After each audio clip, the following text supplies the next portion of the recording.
Harris slamming Trump's border wall.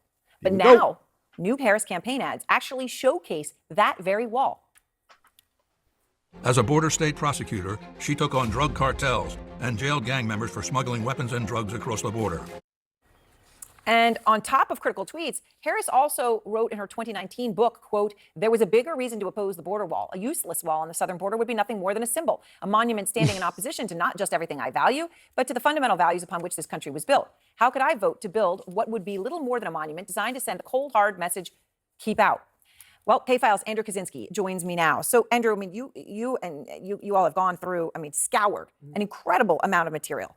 Tell me more about what you found. Yeah, that's right. We found more than 50 of those tweets criticizing the border wall before she used that in her ad. And I want people to take a look at just a few of what she said here. She called it wasteful, useless, a waste of taxpayer money, a vanity wall project, a wasteful border wall, a stupid wall, a medieval vanity project, and an unnecessary wall. And those are really just, there were more of those, just like 10 or like 50. So let me guess, she hasn't changed her values, right? She hasn't changed her values, right? But she can somehow change your mind. But there was really a lot of this was the common refrain during the campaign. You read that quote where she said it was against everything that not only she stood for, everything America stood for, and she brought this up a lot. Take a listen to just one instance of that in 2019. Let's take a listen. It's the president's vanity project. His multi-billion-dollar vanity project called a wall is nothing more than a distraction from the fact that he actually hasn't focused on working people in America. He contrived.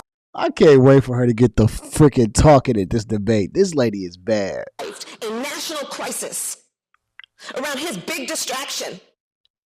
All right, so you go through all of that, you've got all the tweets, and yet all of a sudden in the ads, there's pictures of the wall, and then you went through to look at that wall. Yeah. Like, what is that specific wall that's in her campaign ads now? And you found something very interesting about this specific portion of the wall. And I think what's also really remarkable about this is, you heard her talking about it there, Trump's wall in his campaign during his presidency. There was really no greater symbol of Trump's presidency than the wall, and the way that Democrats were attacking him over the wall and his restrictive immigration policy. So we looked in that ad, and if you look at it, that exact area of wall is in Sasabe, Arizona, and that is a portion of wall that was actually built by Donald Trump. It was built in an area where there was not previous wall. It was actually I'm dead.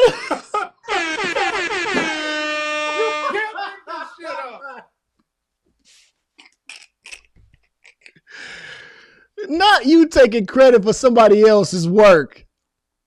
You are taking credit for somebody else's work. Oh my God.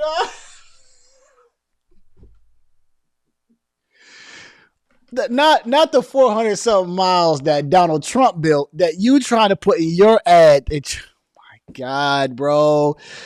Oh, this gets dark and scary, bro. Oh man, I know they're not falling for this, are they? Okay, let me spin this back. Oh my gosh. Oh my God. What is that specific wall that's in her campaign ads now? And you found something very interesting about this specific portion of the wall. And I think what's also really remarkable about this is, you heard her talking about it there, Trump's wall in his campaign during his presidency. There was really no greater symbol of Trump's presidency than the wall, and the way that Democrats were attacking him over the wall and his restrictive immigration policy. So we looked in that ad, and if you look at it, that exact area of wall is in Sasabe, Arizona, and that is a portion of wall that was actually built by Donald Trump. It was built in an area where there was not previous wall. It was actually pretty controversial when they were building it at the time. So just to see that, and there are other. She's using his wall that he built to say, "Look at what I did." And the other images of the wall, we weren't able to pinpoint, but there's telltale signs that was a Trump wall, because there's an anti-climbing plate on top that became popularized during the Trump years. It's really incredible reporting and important. All right, Andrew Kaczynski and K-File, thank you very much. Tonight's breaking news that Liz Cheney. Oh, come on, no damn Liz Cheney. Who cares?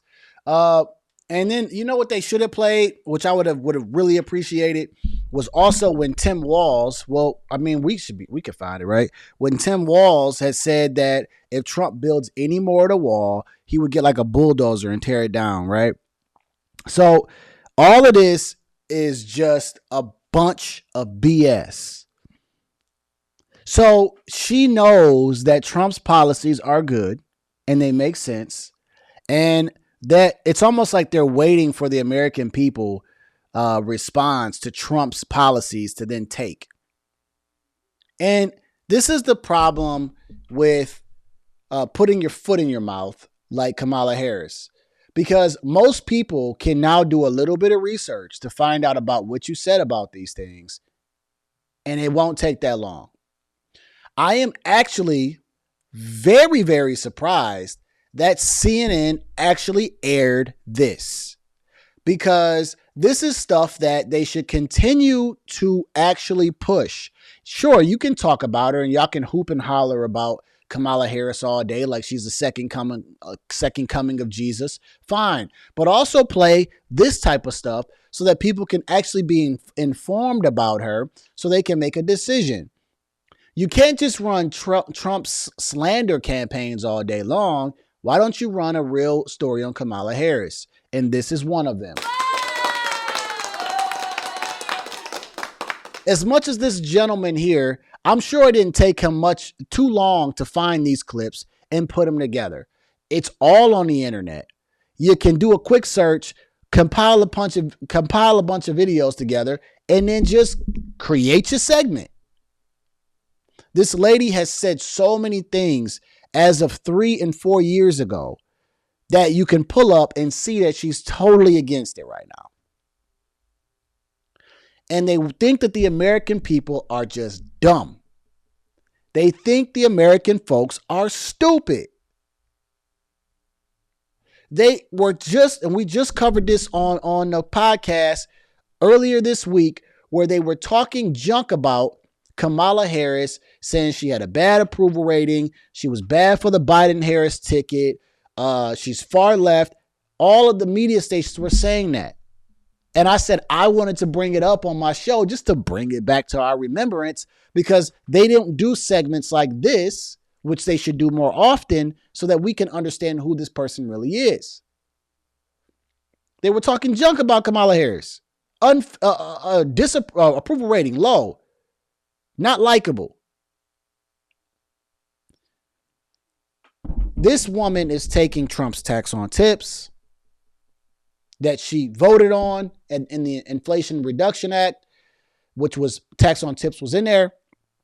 She's now trying to take his border wall policy, which is such a slap in the face, because you clearly were calling it all type of names when he was talking about building it. And it's what we need in America, because we have a migration problem. There's no way that I believe that she would fix this immigration problem. Not one bit. She is trying to get as many votes as she can come November just to get in that White House to say, I'm here. I don't got to do nothing that I said I was going to run on, because I already told them how I felt in 2019 and 2020. They voted for me, and I'm not going to do nothing else. We cannot allow this woman to get into the White House. Okay? We cannot allow this woman to get into the White House, because I just think that economic ruin is going to happen under her watch. It was already happening under Biden's watch. And we already understand that Biden is not in control. Kamala Harris won't be in control. It just continues. Whatever or whoever is the puppeteer or the master behind all this, it just continues under them. And when Trump comes in, he's going to shake up everything, and he's going to take some time to fix some stuff. He's not going to fix it immediately, but he at least has a track record of putting us in the right track. This woman has not yet sat down to detail her economic policy to the world, to the United States, to the public. Trump has sat down. He's been saying the same answers over and over again. He's telling you, drill, baby, drill. I believe in fracking. I want to bring the oil back. I want to bring the energy back. And this is what I mean when I bring the energy back. It's going to also bring in more money. It's going to bring in more jobs, which also does X, Y, and Z. He's going down the line of a detailed economic policy. And these Democrats are still running off of joy. Y'all still running off of joy. God damn it. You can't make this shit up. When are y'all going to wake up? How much joy do y'all need? Like, real talk. Like, how much joy do y'all really need, man? I don't know. That's my segment, man. I'm off this. And Ortis, you said the right thing, bro. As long as Trump stays on topic and lets her talk, he has nothing to worry about. And you know what? I believe that his team has told him that. I feel like his team has told him that. And I think that's probably what the muted mics was for, right? The negotiation, what it is. Just let her talk, right? Just let her get her thoughts out. Let her pull out that word salad, right? Get y'all plates ready, right? You know, just come with your dry salad because she got all the dressing she can give. She'll give nothing but word salad. She will not make sense, which will confuse people. And then all you got to do is, like you just said, stay on topic and do the thing that you've been doing for months now.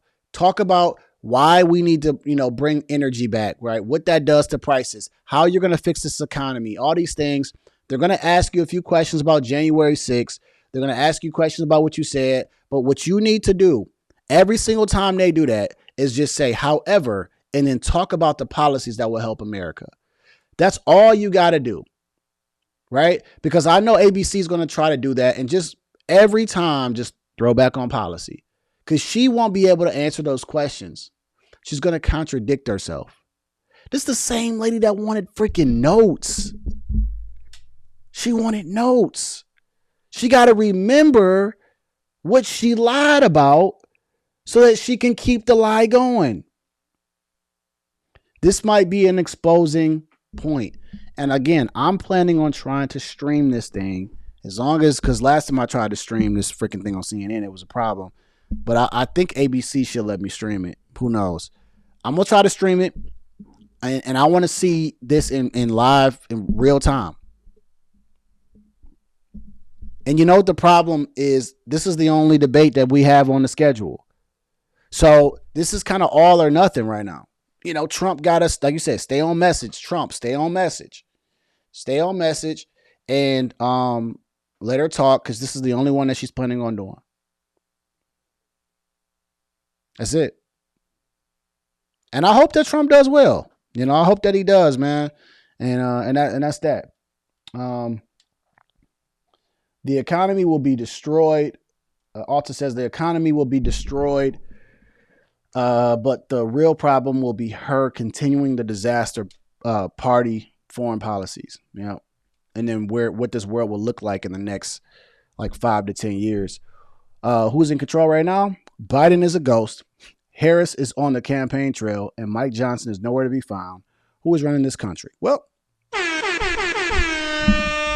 it should be the name of a book right now, Ortis, because nobody knows. And it sounds like, we got to read between the lines to figure out who's actually running this country. It's absolutely insane. It's absolutely insane.